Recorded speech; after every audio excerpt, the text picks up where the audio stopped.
All right, it's time for our class to begin, and it's great to have everyone here.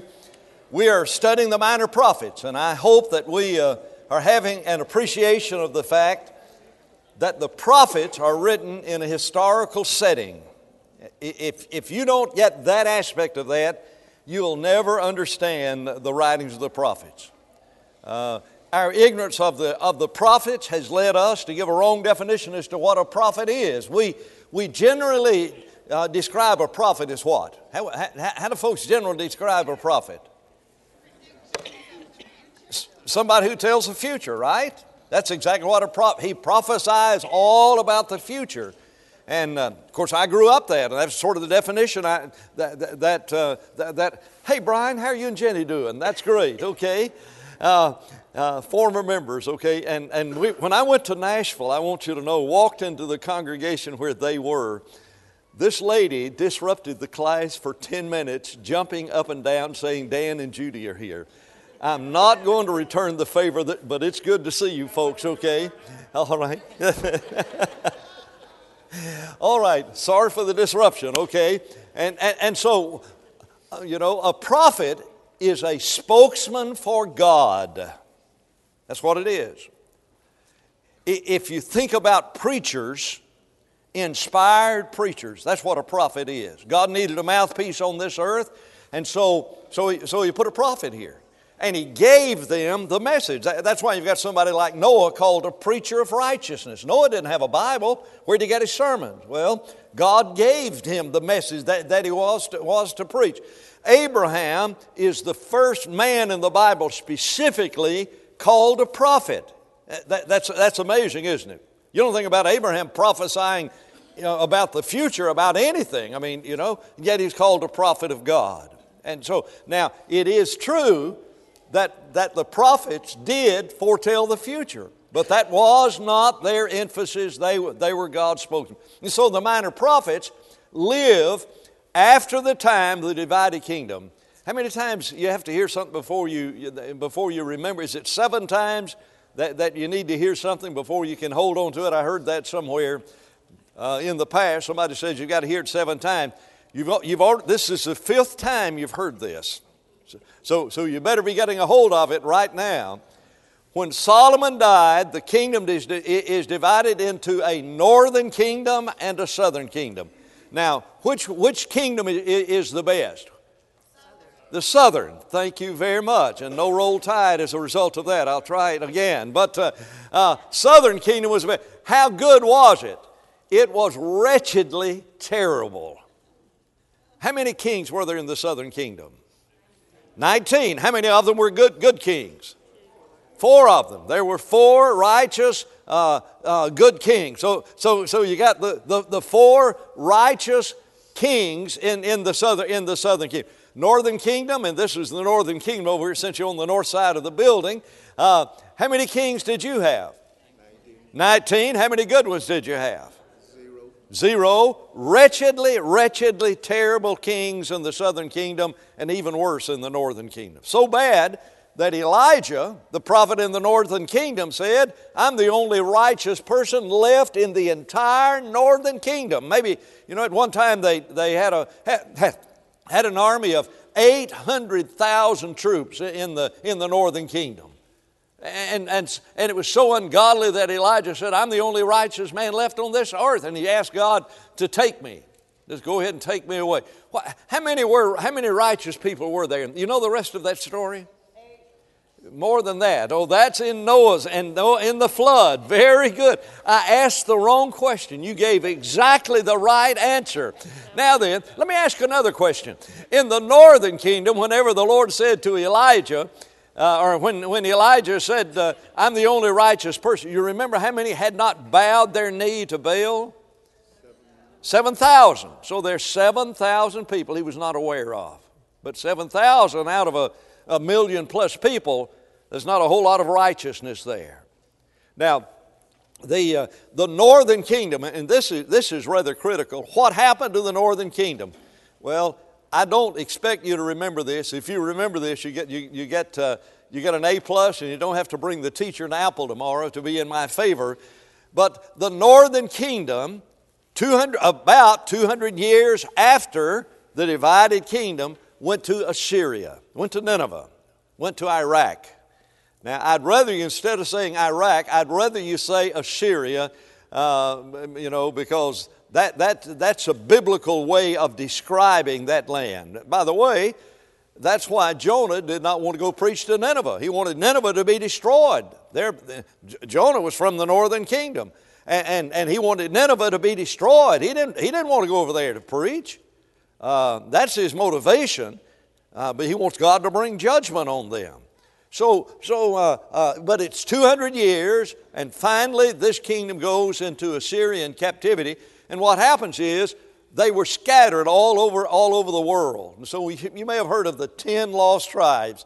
The Bible specifically names many of the areas where the 10 lost tribes went. So they really weren't lost. They lost their identity. The southern kingdom lasted 300 years. And since you guys had some godly folks over there, where did the southern kingdom go into captivity? Babylon. We know about the expression Babylonian captivity. How long were you there? 70 years. And then a decree went out into all the world, and from both kingdoms, people came back to Jerusalem. That's after the 70 years in Babylon. Now that's when the prophets lived. Most of the prophets lived prior to the Babylonian captivity. Some of them lived during the Babylonian captivity, and only 3 of them lived after the Babylonian captivity. And those are things that might really help. Now, here's where we were the last time we studied, 5-6 years ago? The book of Joel. The book of Joel is where we were.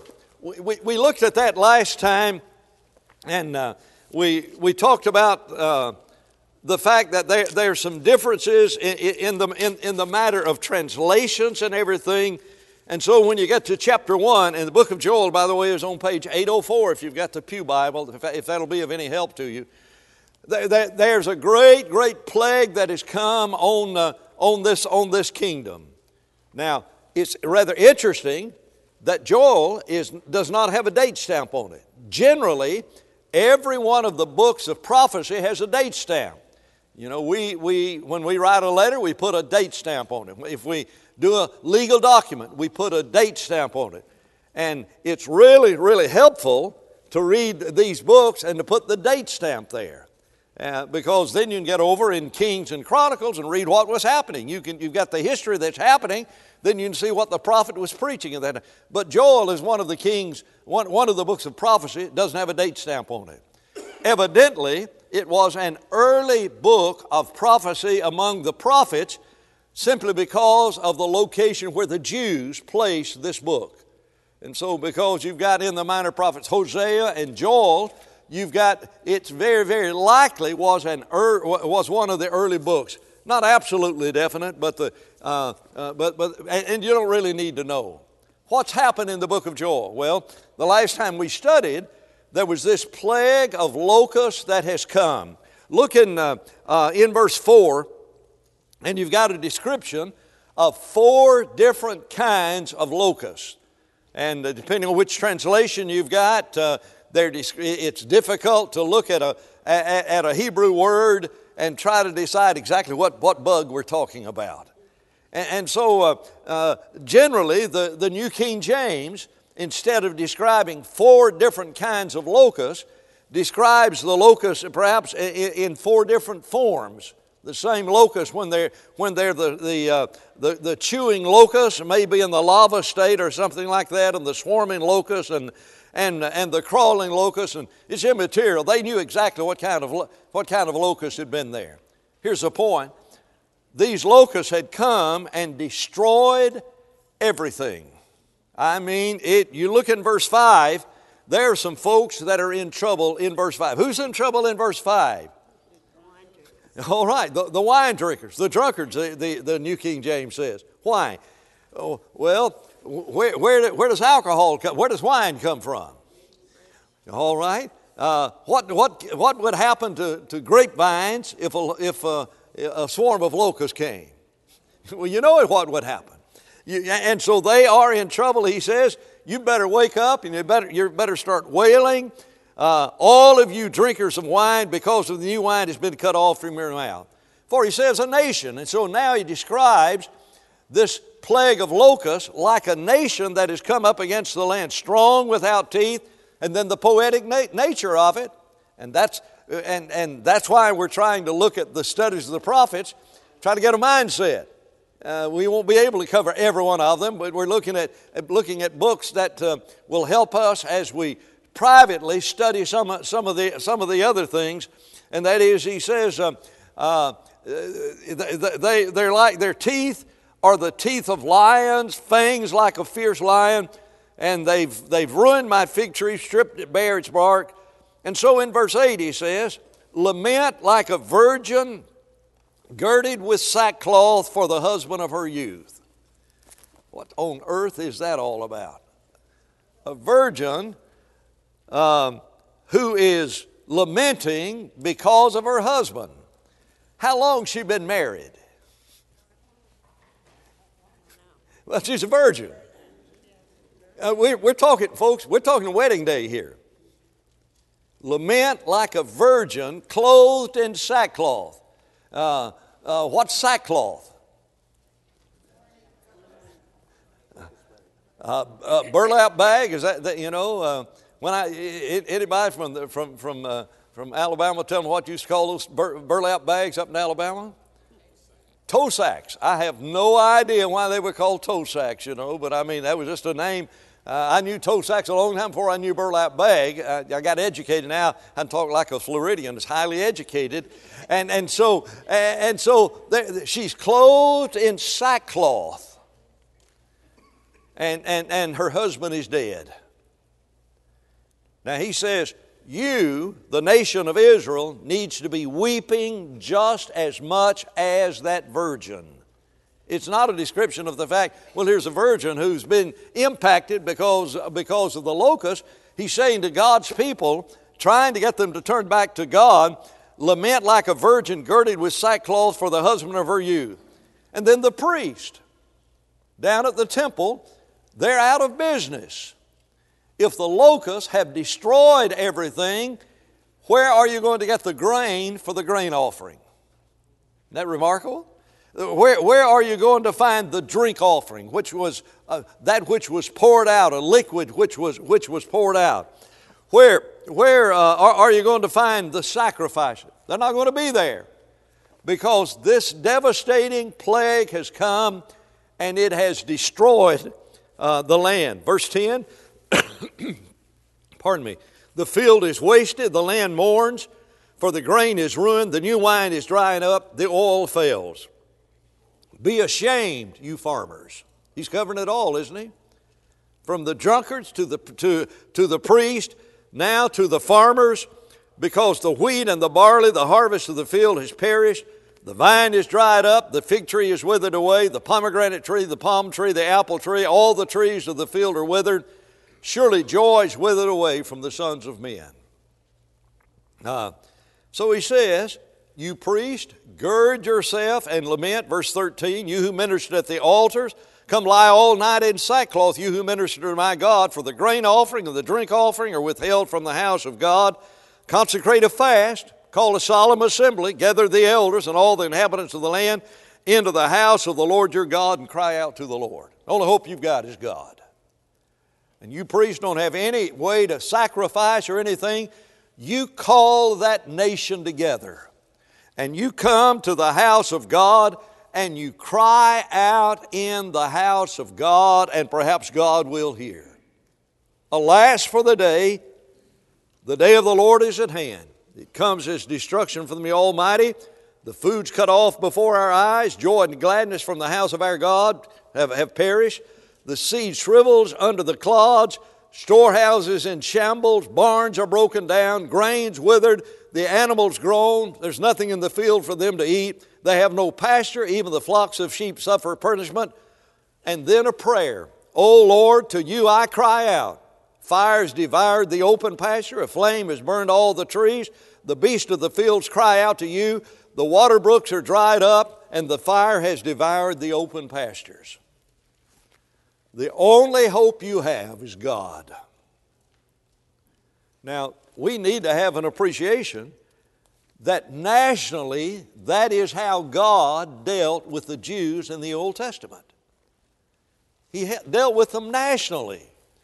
And He told them that if you go into the promised land and you arrive in the promised land and you're faithful to God, I will open up the windows from heaven and I will pour out such a great blessing on you that the whole world will marvel.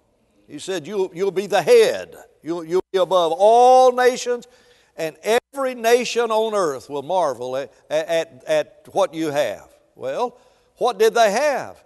The promised land was described as a land that flowed, remember what it flowed with? Milk and honey. Any picture you have ever seen of Palestine in the current situation, that's not the land they went into. It was a land that flowed with milk and honey. Josephus, the Jewish historian, says it almost this strongly. You just take a big old stick of dry wood and slap it down to the ground and it'll flourish and become a tree. He talks about the small amount of land that a man would have to provide enough food for his entire family. He talks about the Sea of Galilee and the abundance of the fish that were there. And that's the way that land was whenever they served God. But he says to them, if you're faithful, that's what I'll do.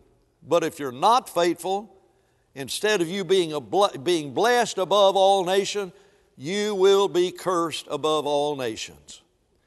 And if you want to understand the reason, the reality for the anti-Semitic feeling that is worldwide, read Deuteronomy chapter 28.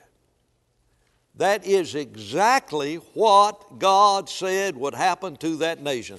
Moses is about to die. Joshua is ready to lead them into the promised land. And he said, when you come into that land, you serve God and you will be blessed above every nation. But you come into that promised land and you're not faithful to God, you will be cursed above all nations on this earth. And he says, you will have unrest. And when it's evening, you'll say, oh, that it were morning. And when it's morning, you'd say, oh, that it were evening. And he said, every place that you go, you will be despised. You want to talk about the Holocaust? You want to talk about the anti-Semitic feeling there is around the world? You want to talk about the Muslims? You want to talk about all the unrest there is over there in Palestine? That's exactly what God said was going to happen. And so when Solomon dedicates the temple, Solomon says when there's a famine in the land, then the nation needs to come to this temple, to Solomon's temple, and pray to God that God will hear them. Hear him, or God will hear them. And that the Lord will open up a window of blessing. Now, if you stop with chapter 1, you're depressed. Let me tell you, it's about to get worse. Chapter 2, if you think it's devastating so far, wait till you get to chapter 2. Blow the trumpet, he says. Sound an alarm in the holy mountain. Where's the holy mountain? That's not hard. This is in Jerusalem. Sound the alarm. Let all the inhabitants of the land mourn or tremble, for the day of the Lord is coming. It's at hand. A day of darkness and gloominess, a dark cloud and thick darkness like the morning cloud spread over the mountains, not locust, but a people come, great and strong, the like of whom has never been, nor will there ever be such after them, even for many successive generations. You've seen the locust, but you've not seen anything yet. Blow the trumpet.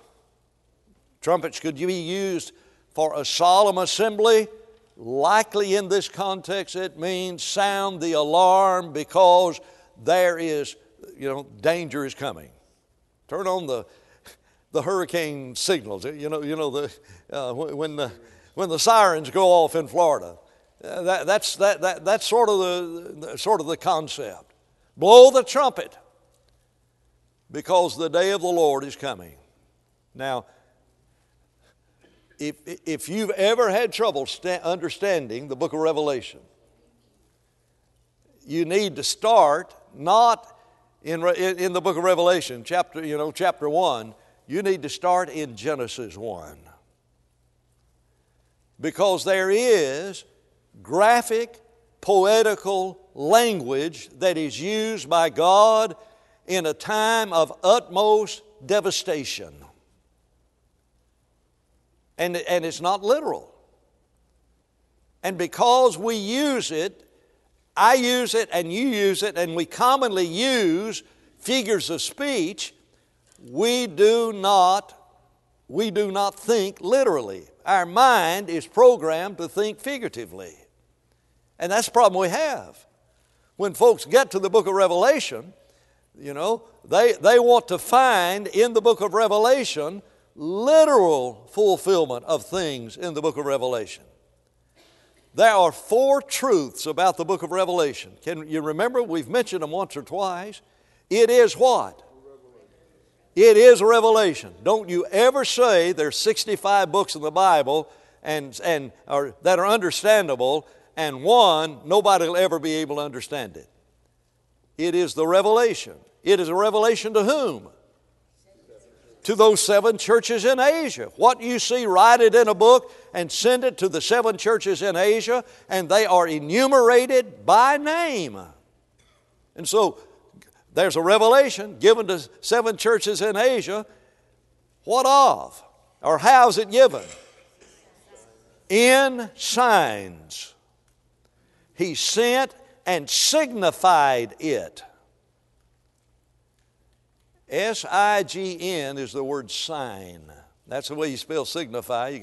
You leave off the I-F-I, and you've got the S-I-G-N. In the Greek, that's the exact way it is. They have taken the word symbol, the word sign, and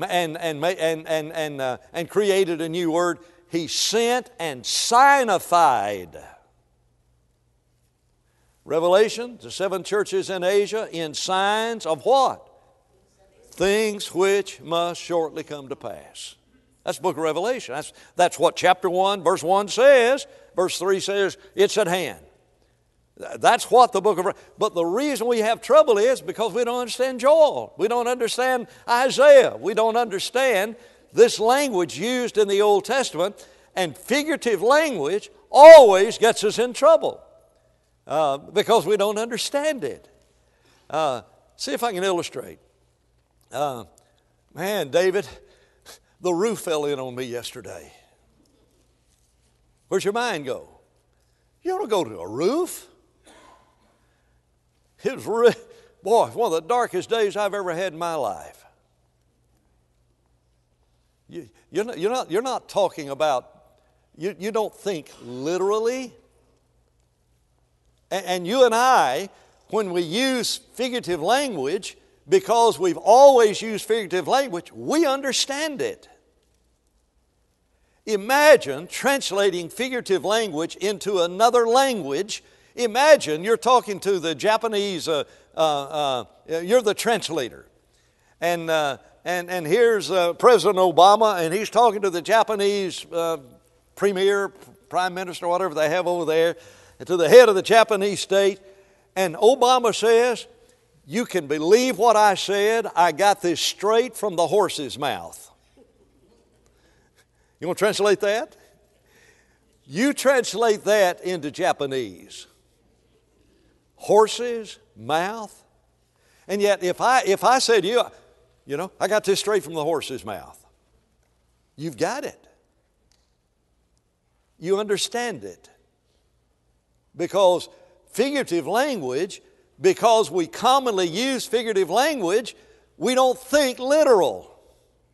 What's happened in our day is people have gone to the book of Revelation and they've talked so much about the apocalypse that, that is there, that all they can see is the hydrogen bombs and everything. They won't take every bit of it literally.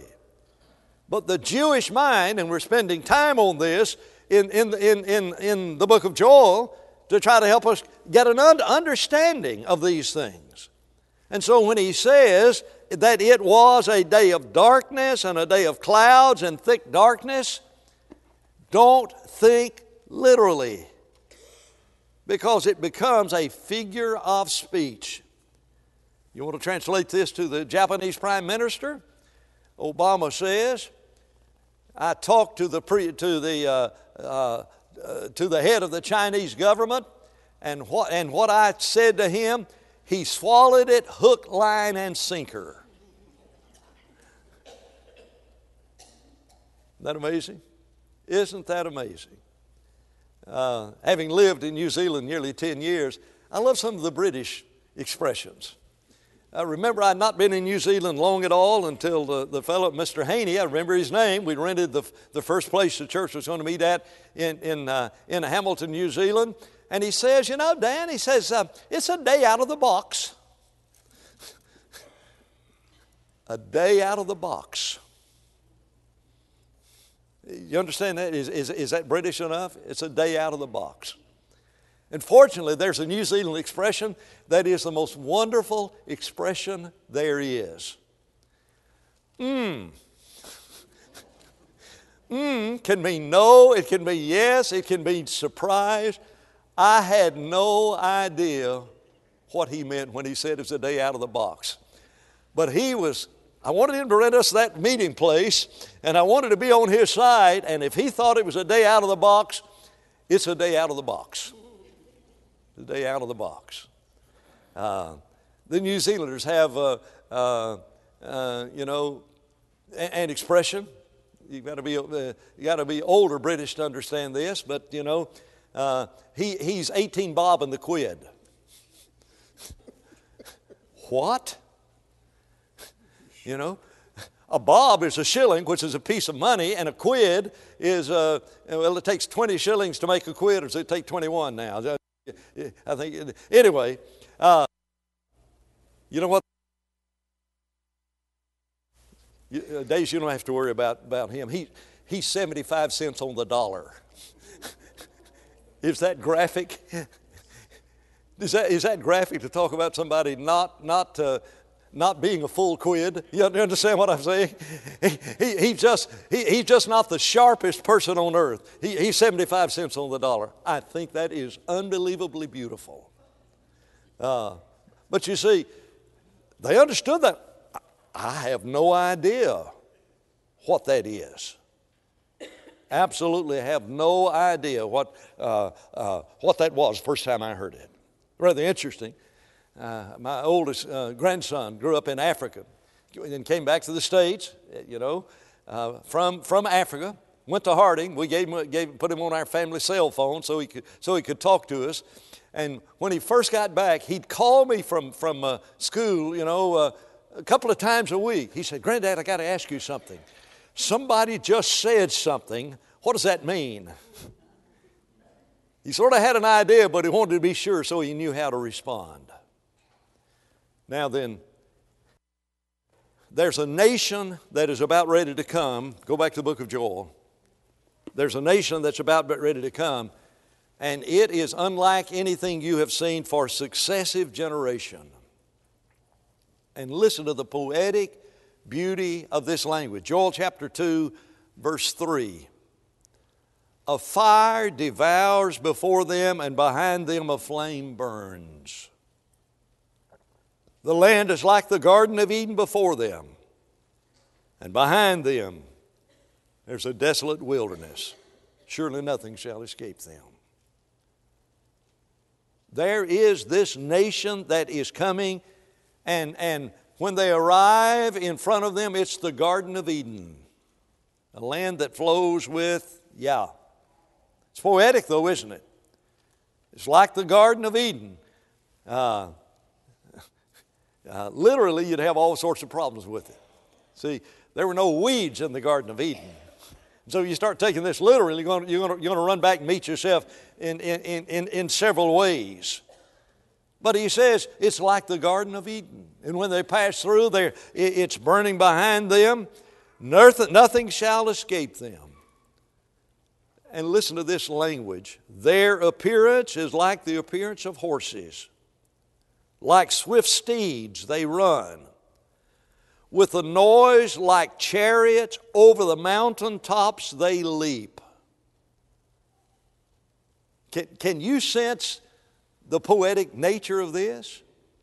Here they are, and they look like horses. A nation that looks like horses? What's that mean? Literally, it only means it's a female army made up of nags. You know, I just, pardon me. You take that literal? But he says, look here they come.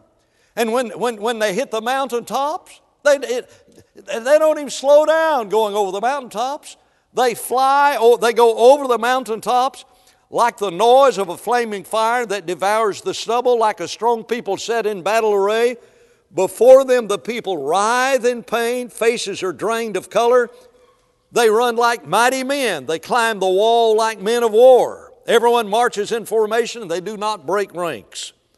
They do not push one another. Everyone marches in his own columns. Though they lunge between their weapons, they are not cut down. They run to and fro in the city. They run on the wall. They climb into the houses. They enter the windows like a thief. I remember my mom and dad bought a book. You remember how Bible salesmen used to come around and sell Bibles? And so they bought this Bible, and in it somebody found a prophecy of automobiles. Man, I was excited. I looked in the back of this book. Here's the Bible prophesies automobiles. I'm just a kid. And so, man, I rushed to it, and here it is. It says, let's see. They run to and fro in the city, and they run on the walls. And there's automobiles. And what else could it be? Well, probably everything else other than automobiles. Isn't that amazing? But somebody wanting to sell Bibles, or somebody wanting to be sensational, finds a verse in the Bible that says they run to and fro in the cities, they run on the wall, and you can't read the rest of it unless you got the car smashing into the houses and knocking down the windows. Poetically, the earth shakes before them. The heavens tremble. The sun and the moon grow dark, and the stars diminish in brightness. The Lord gives His voice before His army, for His camp is very great. Hello? We're in a poetical aspect of this, and we got people that look like horses. You want to take it literal? People that look like horses that leap over the mountains. Better than the Superman. You want to take it literal? Leap over the mountains. And there is the Garden of Eden in front of them, and a flame of fire behind them. And they march, and they never ever break rank, and they do not push one another, and they're not cut down. And when they get in the city, they're just running around, running to and fro in the city. And they climb into the houses and enter the windows like a thief. It's not literal. It's poetical language graphically describing the magnitude of the devastation that's about to come. And so whenever he says, the earth quakes before them, the heavens tremble, the sun and the moon grow dark, and the stars diminish in their brightness, that's not vastly different from me telling David, yesterday was really a dark day for me. It was a day of gloom and bitterness. You know, this is not an American expression, but the sun was darkened. It was a dark night. The moon did not give its light. Stars fell out of heaven. Tragically terrible thing. And then all of a sudden, there's a transition here. He says, he says, there is this people that is coming. That's in verse 2. And in verse 11, this people is described as God's army. Did God ever use wicked people to accomplish His purpose? Are you aware that Nebuchadnezzar, who in 606, 605 BC came and destroyed Jerusalem, is described, even though he is an atheist, he is described as the servant of God. You folks in the southern kingdom, you better hear that. When Nebuchadnezzar comes and you have been so ungodly that he's going to send you in captivity, and had it not been for the grace of God, you'd have been scattered and you would have never returned. But this pagan is called the servant of God.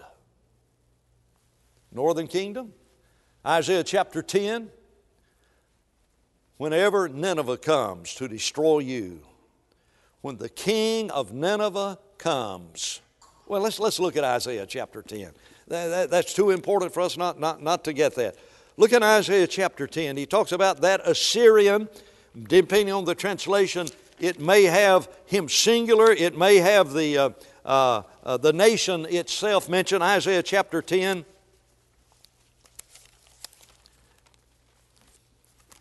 Northern kingdom, Isaiah's got a message for you.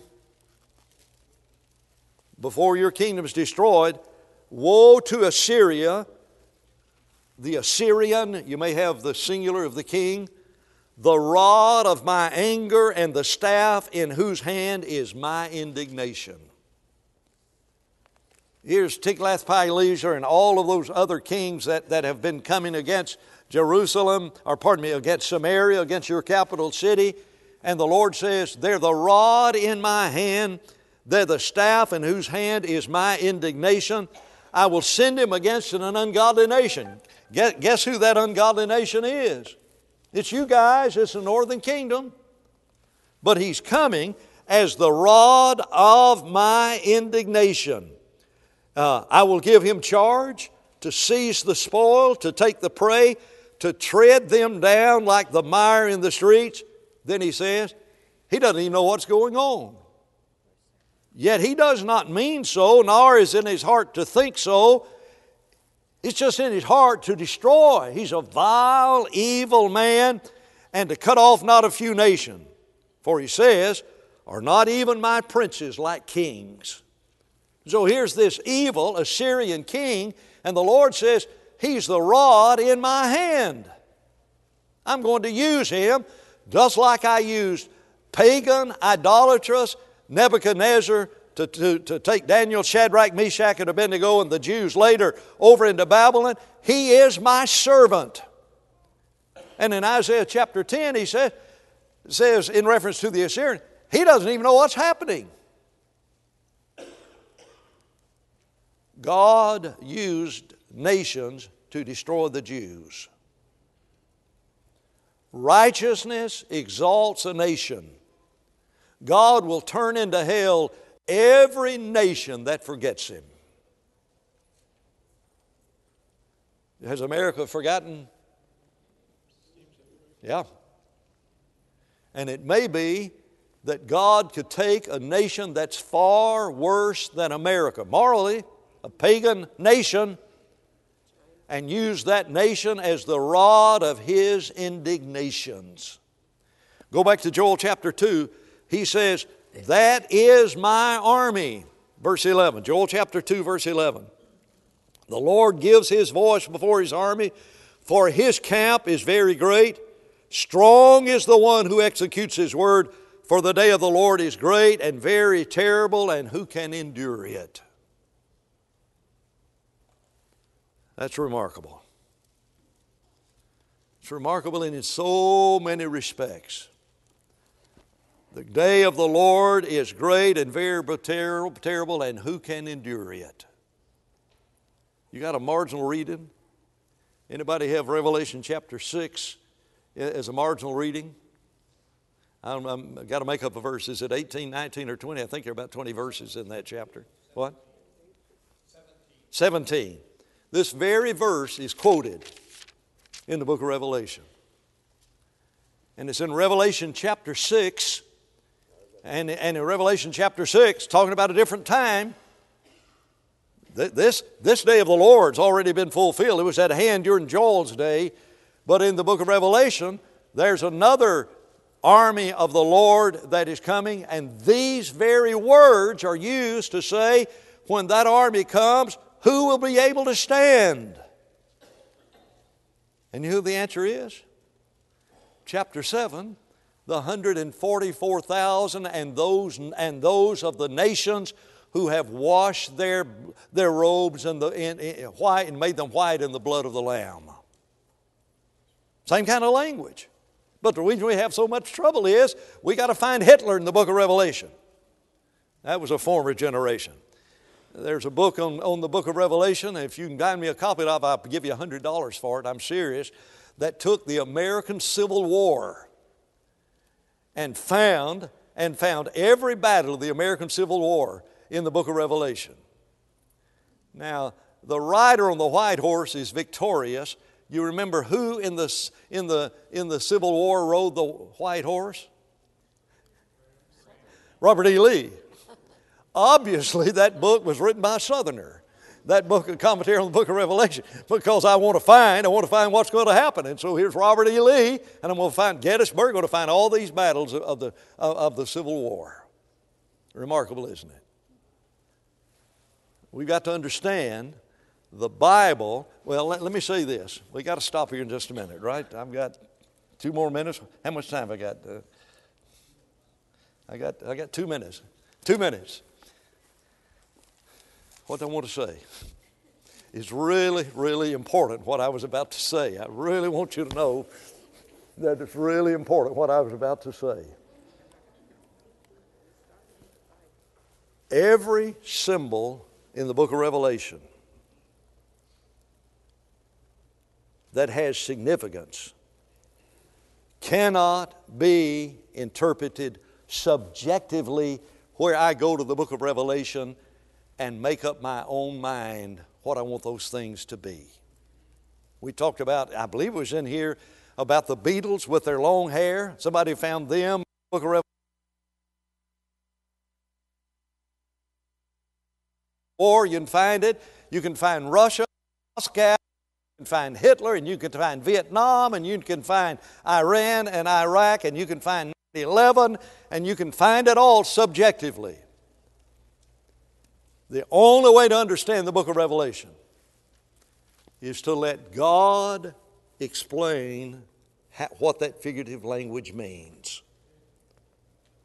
God wrote a book in symbols. Where's He going to find the symbols? Is He going to make them up, heavenly symbols? No.